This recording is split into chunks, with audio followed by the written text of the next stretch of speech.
Alta Badia, the Dolomites. If you want to get anywhere fast here in winter, you'll need a 4x4. Armin Schwarz, a former German rally champion, is winding his way up the mountain rally style in a slightly modified Audi RS4 by MTM.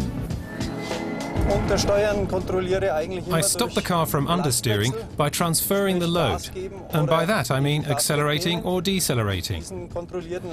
And when I control the load like this, what I'm trying to do is to get the car to swing or turn around the center of rotation. The center differential enables a variable distribution of driving power. If I accelerate, I can stop the car oversteering and adjust the handling of the car without braking. It's a good method because the ABS just stops working in a lot of cars. Just look at the way it moves forward going up the mountain. It's pretty powerful. The weight shifts, of course, but it's still easy to handle. You're not driving a truck after all.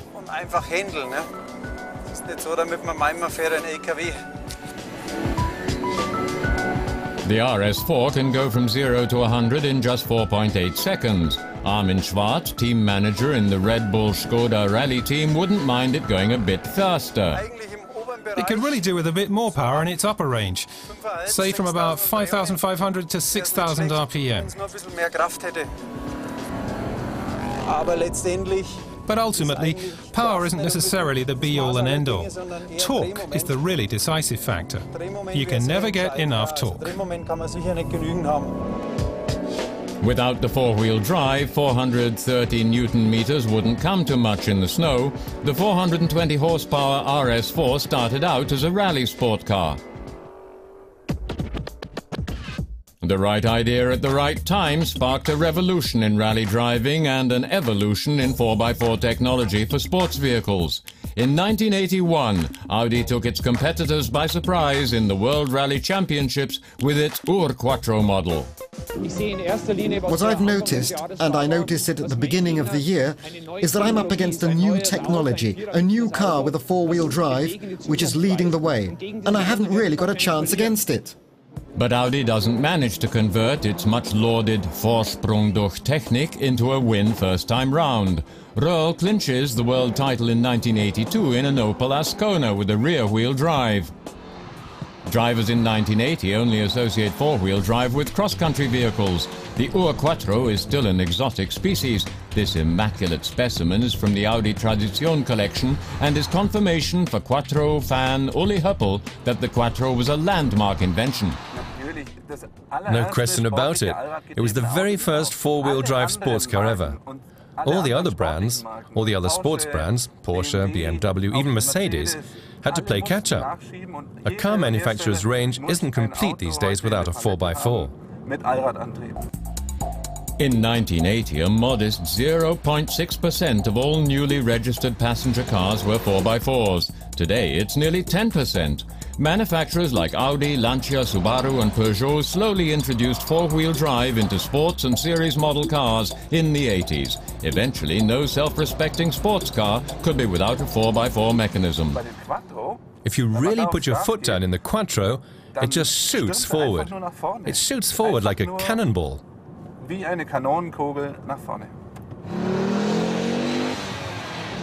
But it's not just the four-wheel drive that gets Uli Höppel excited. It had this incredible trademark sound, an incomparable tonal sound. There's something feel-good, mysterious and sporty about it. It's the roar of the Quattro's 5 cylinders.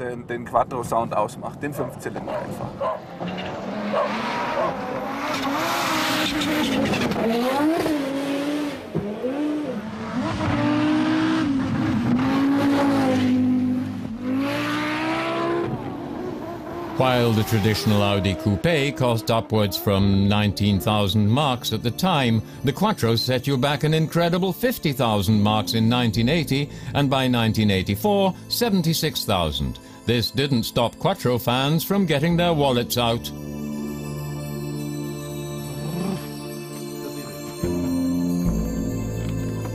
Georg Leder, on a family holiday where we're shooting in Alta Badia, pulls over to get a closer look at the Ur-Quattro. It joined the ranks of classic cars long ago. A few years ago, you could still find cars in good shape for 5,000 euros. That amount today will only buy you a model that needs restoring.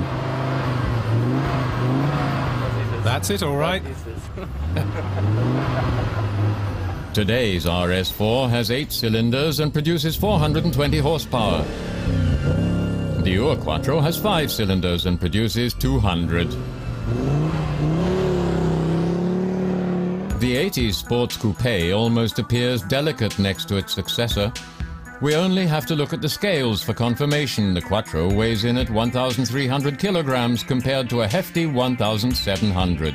The Ur-Quattro's straight lines almost make it look timid next to the opulent curves of the RS4. The dimensions of the RS4 are truly impressive. However, true fans can't deny that the Ur-Quattro has a certain elegance.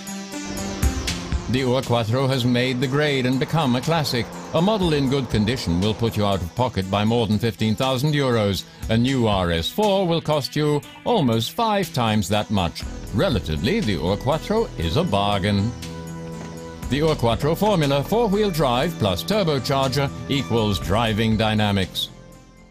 For me, it's the quintessential sports car. It ushered in a new age. It gives sports cars the power they need to speed ahead, whether they're on difficult surfaces, on snow and ice, or on a slippery road. The new RS4's V8 engine may sound fierce and seem like it could go on forever, but it lacks that primordial force generated by the 5-cylinder engine, that violent breakaway torque.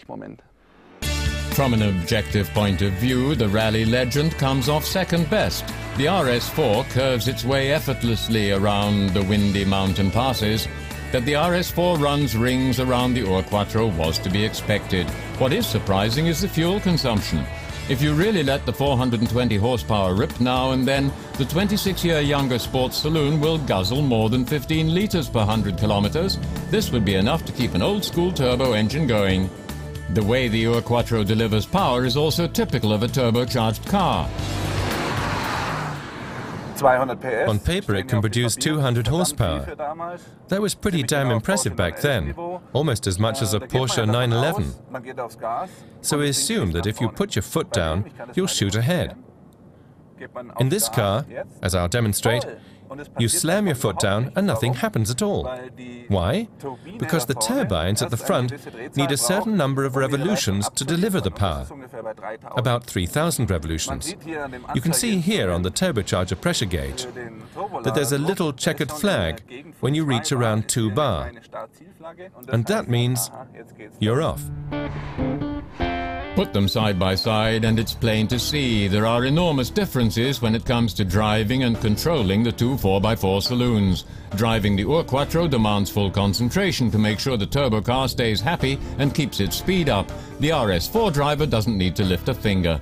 But what you gain in efficiency, you lose in original flair. This car has electronic chassis control. You can just feel it. You give a command into the steering wheel or the accelerator or the brakes, and there's a tiny delay while it's processed. The Ur-Quattro has a more real, primitive feel to it. Ur means authentic, and it certainly is. Uli Höppel prefers the Ur-Quattro's impulsive nature. It'll take more than 420 horsepower and an armada of handy electronic features to win him over.